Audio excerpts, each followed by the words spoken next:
Mga kabayan, kabsat kasangkayan, ang isang taon ay binubuo ng 365 araw at ito ay mabilis na lumipas. Ngayon po mga kabayan, ay nandito po tayo sa bus upang magbiyahe papunta sa bayan ng Cuenca sa lalawigan ng Batangas upang makapamiesta sa Baryo Bungahan na ating bayang Sinilangan. Mga kabayan, alam nyo ba na isang buwan bago pa dumating ang kapiyastahan ay matyaga at tulong-tulong nilang isinasabit ang mga banderitas bilang palamuti sa darating na kapiyastahan.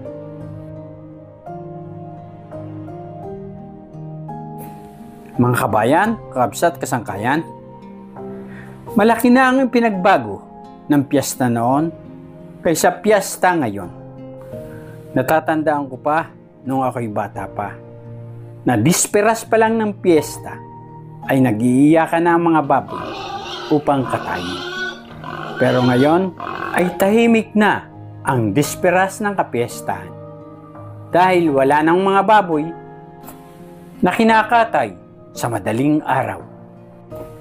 Wala na ang malutong na balat na kinakain namin habang kami ay nanonood sa pagkakatay ng baboy. Maging ang dekorasyon sa piyesta ay nagbago na rin. Wala na ang mga puno ng saging na nagsisilbing dekorasyon sa tabing daan at ang arkong kawayan na nakalagay sa kahabaan ng Baryo Bungahan ay tuluyan na ring naglaho. Dahil sa pagkawala ng mga punong kawayan na napalitan ng mga kabahayan dahil sa paglobo ng populasyon. Ito ang mga eksena tuwing piyesta na sa alaala na lang natin pwedeng balikan. Natatandaan ko pa nung ako'y bata pa. Pagkatapos ng piyesta, ay isasama ako ng nanay isang upang pumunta sa Lemery upang bumili ng bagong biik. Yung baboy na kulay itim na aalagaan at papakainin ng darak at kaning baboy upang ihanda sa darating na piyesta sa susunod na taon.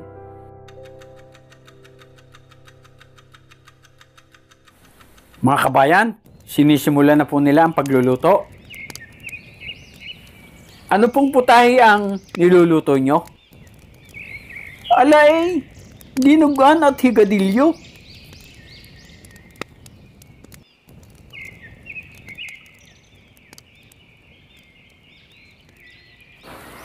Dito po sa amin sa Batangas, kahit piyesta ay parang bagong taon na may paputok.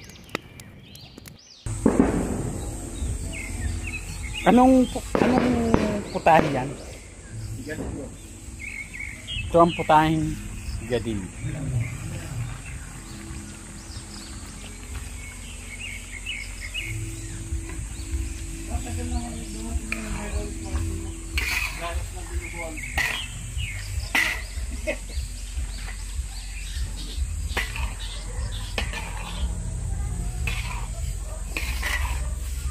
Ang na nga natin bumili. Pinaghalo pa rin tayo. Anong oras ha?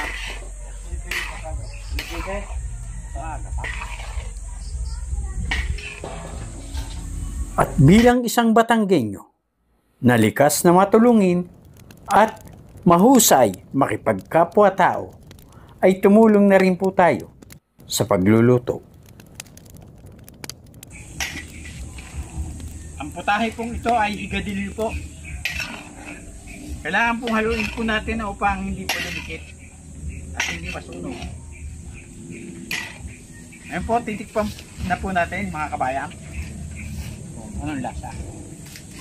Ang higadilyo po ay putahe dito sa Batangas po. Tikman po natin.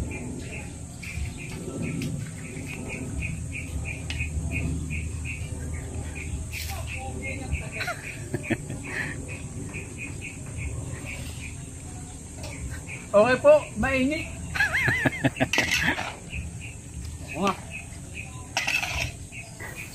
Kakabsat, iwan po muna natin ang pagluluto. Nadidinig ko po ang banda ng musiko. Puntahan po natin at manood po tayo.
Dahil sa hindi po tayo makakasama sa prosesyon, ay sundan na lang po natin mula sa itaas gamit ang ating drone.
Ngayon po mga kabayan, kakabsat, kasangkayan, ay pauwi na po ang ating papagayo.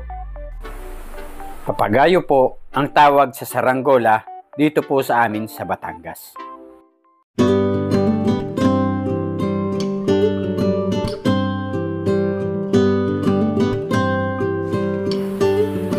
Yan po mga kabayan, tatatanaw ko na po ang aming munting kubo.